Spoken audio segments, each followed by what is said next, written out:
so glad you made it to my channel, and today we are going to be talking about tips for surviving 9th grade. If you like this video, please like, comment, and subscribe, and stay tuned for more content like this from me. And we are going to get into it today. Grab your snacks, grab your drinks, grab your water, grab your notebooks, anything you want to do to take notes for this video, period. I'm just talking, guys. We're back. We're back. We're back. We're back. And some of these things you may have heard before, and some of these things you may not have, because these things are coming from my experience in 9th grade, and I just want y'all to sit back and take some notes, okay? Without further being said, let's just get into this video.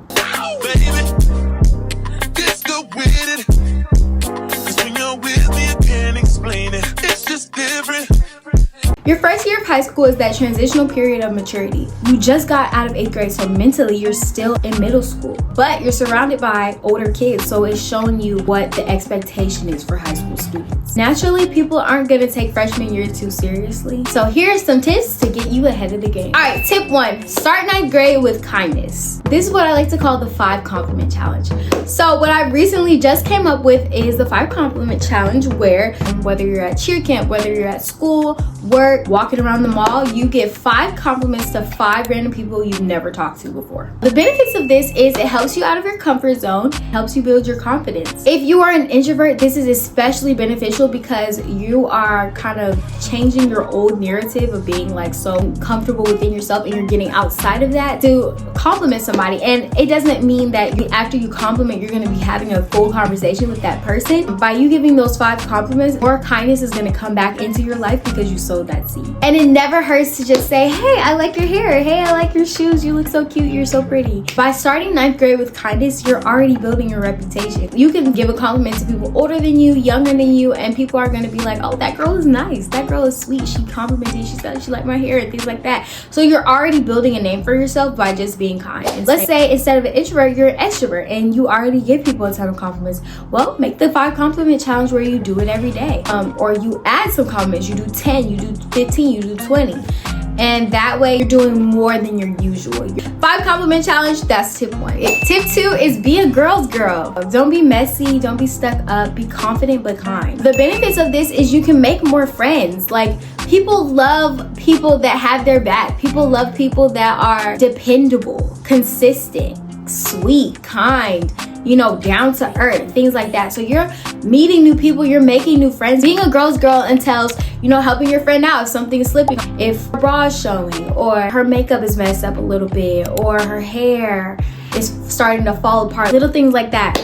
It also entails, you know, pulling your friend to the side if you want to help her out, not embarrassing her in front of the group, defending a girl if someone's talking bad about them, looking out for other females if you see a creepy man is following, hyping them up, not just getting around the guys that are trying to steal attention from them or dim their light. You're just being a girl's girl. It's easy. Just be kind, be nice, and be down to earth and help your girl out, period. And let me be the first to tell you, messy girls never make it. If you are sharing mess with every single person you meet, like let's say you're playing both sides, you got Kat, Jamie, and Sam, right? Kat is the messy one, and Jamie and Sam are in an argument.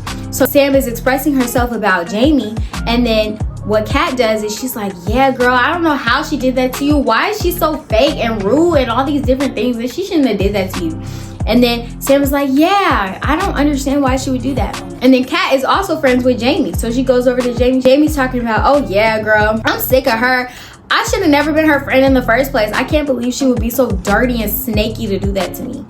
And then what Kat does is, yeah, I cannot believe she would do something like that.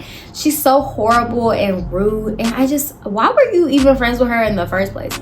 So basically what Kat is doing is she's playing both sides of the spectrum. That means she's not fully on one side, not fully on the other, but she's fueling the gossip. Don't be Kat. Don't be Kat, okay? Messy girls never make it, because guess what? Both Sam and Jamie are gonna find out that she's been playing both sides, and then it's gonna mess up Kat's reputation. And then both Jamie and Sam aren't gonna wanna be friends with Kat anymore. And it's gonna just get around that Kat is messy. Why be that person? Why be that girl that's just sharing all this stuff and playing both sides? The best bet you can do in drama and things in 9th grade is stay out of it. Hands off. Be neutral. Be cool with everybody and just kind of stay out of drama. Jamie and Sam want to talk to you about the situation, be like, I don't think you should talk to me about that. I'm sorry. And keep it moving, because they'll be okay. Tip 3, practice the Pomodoro method. This is a method for time management and it's really good for procrastinators like myself. How this works is you choose any task that you want to focus on and you set a timer for 25 minutes to work on it. Instead of fixating your brain on, I have to study this history work for 3 hours today in order for me to be prepared for my test tomorrow, your brain is only receiving it as, I only have to study this for 25 minutes and then I get a break. So basically what you do is you set the timer for 25 minutes, you work without any distractions, and then you take a 5 to 10 minute break after that. You do that about 4 times where you do 25-minute work, and then you take a break, and then you do 25-minute work, and then you take a break, and then after you do that about 4 times, then you can take a 25 to 30-minute break. And then by the time you get to that break, you'll look at your work and be like, oh, I kind of made some progress. I'm doing great. It encourages your brain to keep going. That it really only takes the first 5 to 7 minutes for you to start getting acclimated. It takes a long time for you to start, and then it takes a long time for you to stop. So once you start and you get into it and working that first 5 to 7 minutes, you're going to start getting into the flow of it and it won't be as hard. I recommend the Pomodoro method for any procrastinator. And start working on your time management in 9th grade, because as you start going up in the grades, the work just gets heavier and more time consuming. You can start getting a lot more overwhelmed. So it's great to start working on it in 9th grade so you can pace yourself in the future grades. Okay, tip 4, do not rush decisions, y'all. Take your time, process it, breathe. How does it make you feel? Pray, all these different things. Like, certain decisions you may have a time limit for it, but that just means you take extra time to really carefully think about it. You don't just say, oh yes, off the bat, or oh no, right off the bat. You just take your time to process and think about all the repercussions of the decision that you are considering making. The benefits of this is that you're less likely to regret the decision you make if you really take time to process it and understand the consequences of it. Also, if you think before you make a decision, you're more prone to make less emotion responsive choices. That means that if you're feeling super upset and stuff like this and you want to pop off on this person, if you really think about the repercussions of you popping off on this person and how it's going to make you feel after you do it, and just thinking about the things you want to say and do when you're upset, and you wait and take time to process it all, then that means when you respond to this person, you're less likely to be super angry and upset because you actually thought about everything. So just take time and think. And then it just helps you cultivate better relationships with the people around you just by taking your time to think about the decisions you make before you make them and not jumping right into things from new relationships, friendships, and things like that. Take your time to process, pray, and consider it before you do. Okay, tip 5. This is very personal to me. I advise all females, all girls, bring another girl with you at all times if you're going around a group of guys. Like, just do not go by yourself. I promise. just don't do it, okay? Because you may not be what they try to say that you are, a bop, whatever, but like, at the end of the day, nobody really cares about you trying to prove yourself to them. So if you want to like keep that reputation off of yourself, then bring a girl with you. Bring your girl. Don't just go over to a table of guys by yourself. Bring your girl with you. The benefits of this is no rumors and less drama. So yeah, tip 6 is not caring about people's perceptions of us.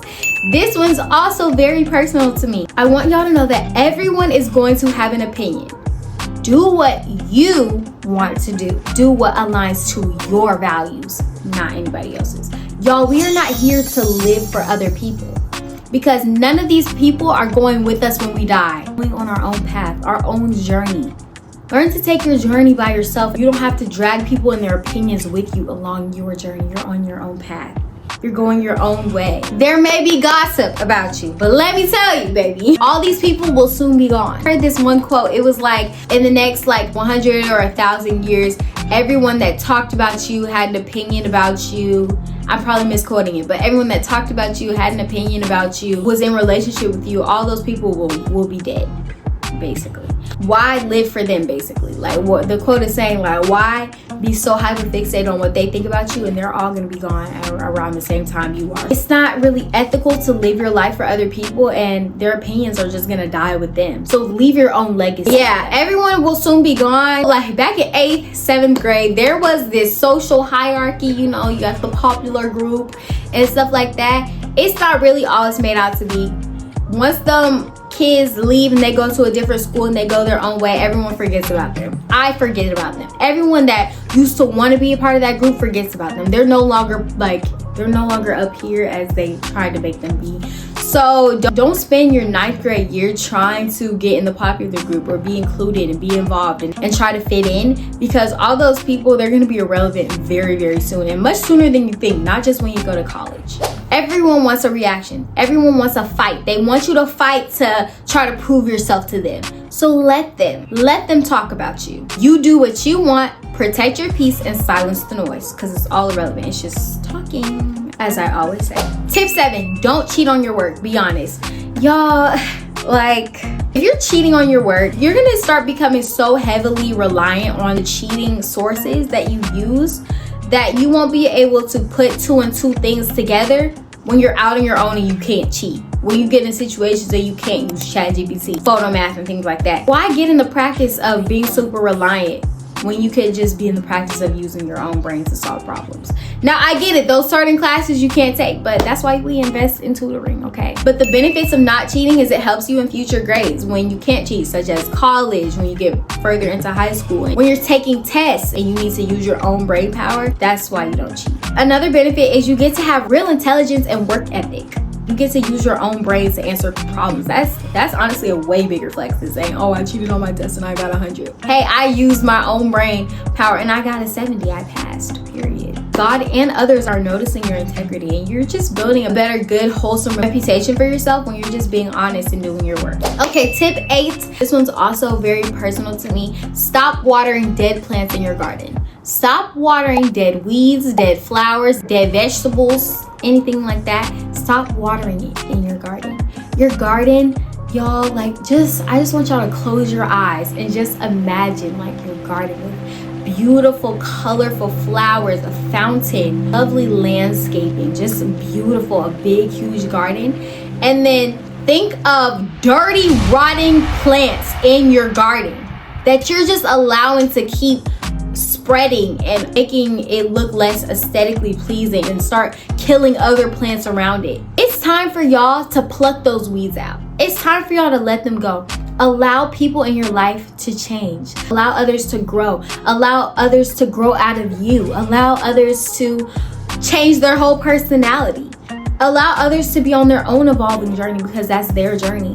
And stop holding them back. Stop trying to salvage the dead plant in your garden. Stop trying to water it and it's not giving you any life back. Let them go. Pluck them out and make room for new plants. Sometimes people are going to, go their separate ways. Sometimes, your friends from 8th grade and middle school, they're gonna grow out of the old things you used to joke about, the old people you used to like and talk to, those shows you used to watch. They're gonna grow out of, wanting to really talk to you because they found other friends and new people. And that's okay. We have to let them experience their own life and their own journey. And sometimes you just have to let those people go so that you can make room for new people in your life that are gonna serve you in the best way, and those people are gonna be actually for you.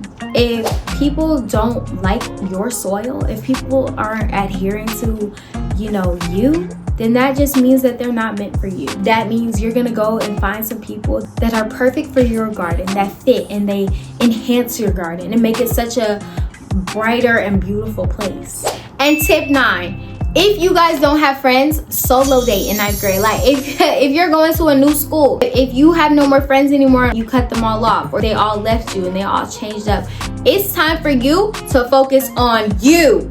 That's it. Focus on you. Solo date. Start being okay with being alone. And this is amazing for introverts already, because you already like being alone. You already want to be alone. That's where you get your energy from. But extroverts, if you don't have any more friends, or if you have friends that are fake to you and you know they aren't right, but you're just trying to keep people around yourself because you don't want to be alone, it's time for you to push that away and just be with yourself. Try different things. Find a hobby. And you can only find hobbies that you like if you keep trying different things. So that means you go to a library sometimes. That means you go to the park. You crochet. You try to sew. You start a business. You find different things where you can start pouring energy into yourself rather than just always pushing it out to other people. You don't always have to try to distract yourself from your issues. Approach them. Meet yourself where you are. Start working on your self-perception. And for some people, this is going to look like reading self-help books. For others, this may look like looking up videos on how to be more confident and where to find my self-worth and why do I feel lonely all the time. Why am I not okay with being alone? This is where you start looking for people online, looking for other people, looking for a community that can help you. Y'all can come here, y'all. I'm gonna help y'all out too. Okay, anyways, but yeah, start working on your self-perception and self-love so you can be okay with being alone, because some people just don't like to be alone with themselves because, you know, they're running from their own demons. And so you have to really start attacking those things. Start praying about them. I would say if you don't like being alone with yourself, start sitting in your room for at least 15 minutes a day, every single day, and just stare at a blank wall with your thoughts. Like, just sit there in your thoughts, sit there and look at your ceiling, lay on your bed, lay on the floor, look at the blank wall, and just think for 15 minutes. Like, cut off all the noise, cut off your phone, cut off everything around you, and just be with God, be with oneself, be still. If you have bad thoughts, y'all, ask for help, because there is someone out there that cares. And it may feel like nobody cares about you, it may feel very lonely, but being lonely is a choice. So you ask for help. If you're having like suicidal thoughts and stuff like that, go contact somebody that can help you. And you may feel like nobody at your school, nobody in your family, nobody around your inner circle cares, but that means it's time for you to get out into this world, this big, huge world, and go talk to people that can help you and that will care, because there's always someone out there. And then the last tip is pray about everything, y'all. Pray before your lunch, because we know y'all don't do that. If you have a test, pray. Rely solely on God for y'all's test, because y'all, fake friends, pray. Lonely, pray. Overwhelmed with schoolwork and business stuff, pray. Pray, y'all. Pray without ceasing, y'all. Y'all know I believe in Jesus. I'm gonna always let y'all know that he's there for y'all and y'all can pray. Family issues, pray. Y'all get into y'all's prayer life, because I promise it's going to benefit you. Find Jesus. Understand that life will not be perfect. It will never be perfect, and it's not God's fault. It's because we sin. Okay, so y'all need to stop blaming it on God, because it's not him. Certain things are allowed to happen because this is a sinful world. Start looking for silver linings in different things that happen in your life, but keep trusting in Jesus. Y'all are gonna get through 9th grade, y'all. It's not as hard as people try to make it out to be, y'all. It's just y'all's transition. Try to take it a little bit more seriously than you probably would have before you watch this video. But take these tips into consideration. If you like this video, please like, comment, and subscribe, and stay tuned for more content like this from me. I'm so sorry, y'all. I have been so freaking busy and I have been so off track with these YouTube videos. But this year, we're gonna get it together. I hope you like this video. And if you have any content ideas, go ahead and put it in the comments. Put in the comments if you have any takeaways from this video. And just let me know what y'all think. And stay tuned for more videos like this. Stay smart, y'all.